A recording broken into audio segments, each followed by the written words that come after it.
I recently did a couple of videos sharing the best and worst purchases I made in my 20s, and they will be linked up here or down there if you haven't seen them yet. And you guys seemed pretty interested in the finance, money, spending topic, so today I thought I would share some financial lessons that I learned in my 20s. She's gonna go hide in there. Yep.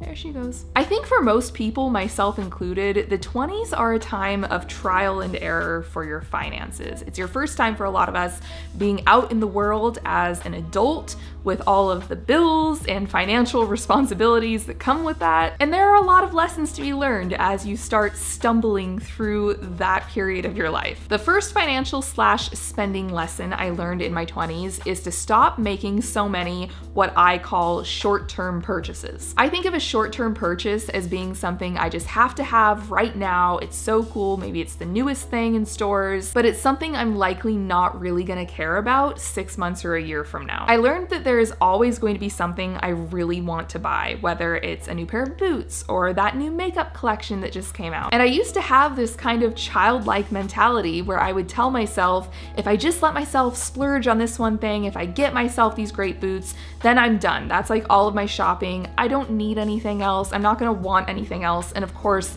that's not true because 3 months later or 6 months later, there's the next thing that I'm like, oh my gosh, I have to have this. It's like when you're a kid and you really want something and you're trying to convince your parents to buy it for you and you tell them, if I just get this, I'll never ask for anything ever again. And so the lesson I learned in my 20s is that there needs to be a good balance between short-term and long-term purchases. Long-term purchases will serve you for many years to come, or maybe it's saving for a big purchase like a house or a good, reliable car. If you're just blowing all of your extra money on short-term purchases, you're kind of sabotaging yourself in the long run. The next financial lesson I learned in my 20s is that you need to have an emergency fund. I have a story for you guys. It's more like a rant. This might be kind of a long one because I have feelings about this. I am still not over this. And it's a story about how I got stuck with a surprise 5-figure bill. So on a random Tuesday morning in May of 2017, I woke up with a sharp pain in my lower right abdomen, and by 6 a.m. I was headed to the ER. Now I'm self-employed, so I have to purchase my own health insurance every year, and I don't know how it works for people who like work for a corporation if your insurance like rolls over year to year, but for self-employed people in the state of Washington, you have to choose a new plan every single year. Like no plans roll over. And I was on a really good plan in 2017. I think I picked the very top tier, most expensive insurance plan that I could, and it was with one of the biggest PPO insurance providers in the state, and I had actually used them in previous years on different plans. So I went to the ER, which is at the hospital where I had gone in previous years actually to the ER before, or to have any other just kind of general exams or things done. I went to the ER, they drew my blood, they did the scan, and they said, yes, you have appendicitis. They told me that I would likely need surgery and that I needed to go to their downtown location because that is where their surgeon was. They didn't do appendectomies at that hospital. So I was discharged. I was not transferred by the hospital. I was discharged. I was back out on my own. So I went to the downtown hospital. They had all my info. They admitted me in, and long story short, I ended up actually just doing an antibiotics course instead of surgery because they had some trial going on that I was able to participate in. But they did hold me overnight to begin the course of antibiotics. So I was in the hospital for one night. I had my blood drawn a few times. I had some pain medication doses, some antibiotics, a scan to detect that there was appendicitis, and a prescription that I left with. That's like the bulk summary of services I received. So I was discharged the next day with antibiotics. I went home, I made a full recovery, and about a month later, I received a bill in the mail for $12,000. As it turns out, my insurance was out of network for that hospital. And this is so frustrating for a million different reasons. One, this insurance company is actually widely accepted at that hospital. And the one that I just ended up picking, that one plan specifically had a different in-network in Seattle, which is how I made the mistake in the first place because I had been to this hospital and used their services before in-network with a plan from this insurance. So I just assumed, well, I'm still with this company, they're in network with this hospital, and that wasn't the case. So I did end up having to pay all $12,000 of it, but I very fortunately had an emergency fund that I had been putting money into because people had said, make an emergency fund, and I kind of only half believed that you needed one. I actually had an emergency fund stashed away that covered that entire expense. And if I hadn't had that money sitting there for an emergency, I would have taken on a $12,000 debt and had to make monthly payments. The next financial lesson I learned in my 20s is that compounding interest is a miracle, it's amazing, and you need to start saving as early as possible. So essentially, compounding interest is when you take your money and put it somewhere that it earns interest, and then you reinvest that interest back into the pot of money that's earning interest. This is commonly done in the stock market, and it's kind of easier to understand if you look at a graph, and essentially it becomes exponential growth. And the key to really making the most out of compounding interest is to start as early as you can, so you have as many years as possible for that interest to compound. Dave Ramsey has a really great chart on his site showing how a 19-year-old can become a multi-millionaire just by investing in compounding interest, where somebody who starts at 27 could invest for much longer and still in the long run not have as much money as the person who started at 19. It's very interesting. I'm not a finance or economics expert, so go do some Googling on this, especially if you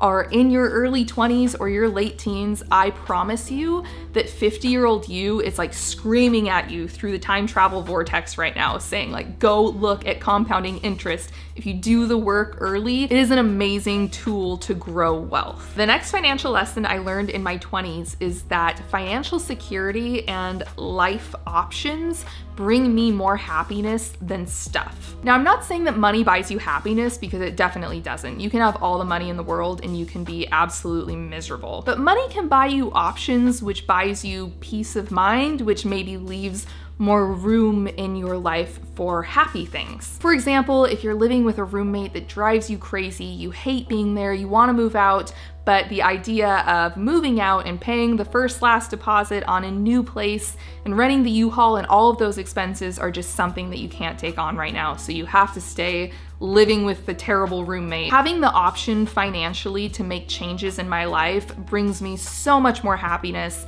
than a great wardrobe full of clothes or a fancy car or anything material can bring me. So now sometimes I'll look at a more frivolous purchase that I'm debating and think, would I just rather add that to a savings account that I can tap into for whatever reason later? The next lesson I learned in my 20s is that lifestyle creep is so real. If you aren't familiar with the term lifestyle creep, it's when your standard of living increases as your income rises, where former luxuries now feel like necessities. Some personal examples of lifestyle creep for me are things like my Amazon Prime membership. Like, I don't even think twice about that. I am an Amazon Prime member, and that's something that back when I was 21, I wouldn't have paid for. I also pretty much every day go spend $5 on a fancy coffee from my favorite coffee shop down on the street, and I don't even feel like that is a luxury anymore. I feel like that is just part of my daily routine, which I never spent money on. I never like dined out or anything in my early to mid 20s. Like, I made everything at home.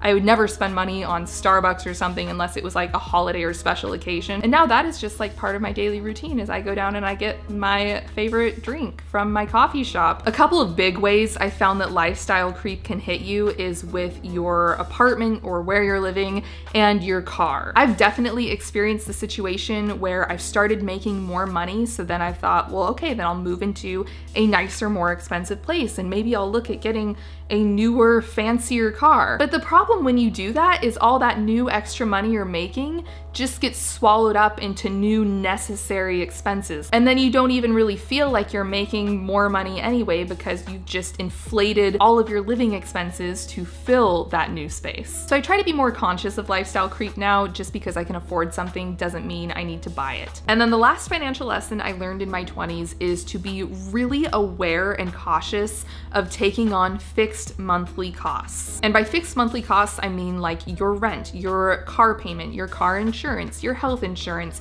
your gym membership, your cable bill, your cell phone bill. And the reason I've learned to be cautious with fixed monthly costs is it's usually very difficult to get out of them quickly, or to get out of them quickly without paying a fee. There were definitely some times in my 20s that I locked myself into too many financial obligations every month, and I thought, oh, well, I can afford this right now, so I'll sign up for that year-long membership for this, and this car payment, this car insurance, this rent, and then something in my life would change, something would come up. Either I would be making less money, it would be a slower year, or there was a new expense that had come up that I needed to allocate money toward, and I was unable to cancel or get out of these things quickly in order to save funds or shift funds. So I just learned to not max out my monthly income with expenses that I'm like contracted to stay in. So those are some of the financial lessons I learned in my 20s. I would love if you could share yours down in the comments below. If you enjoyed this video, please give it a thumbs up, hit the subscribe button and the notifications bell so you know when new videos are posted. And before we go, let's talk about today's sponsor, Squarespace. I use Squarespace to run my website and it is the easiest thing ever. I can just drag and drop the elements where I want them. There's this toolbar on the side where I can adjust like font sizes and colors. All of the changes update as you make them, so you don't have to like save and reload the page to see how it looks. It's super easy. And then I can use the Squarespace blogging app to manage my posts on the go. So head over to Squarespace to sign up for a free trial, and then once your site is designed and looking beautiful and ready to launch,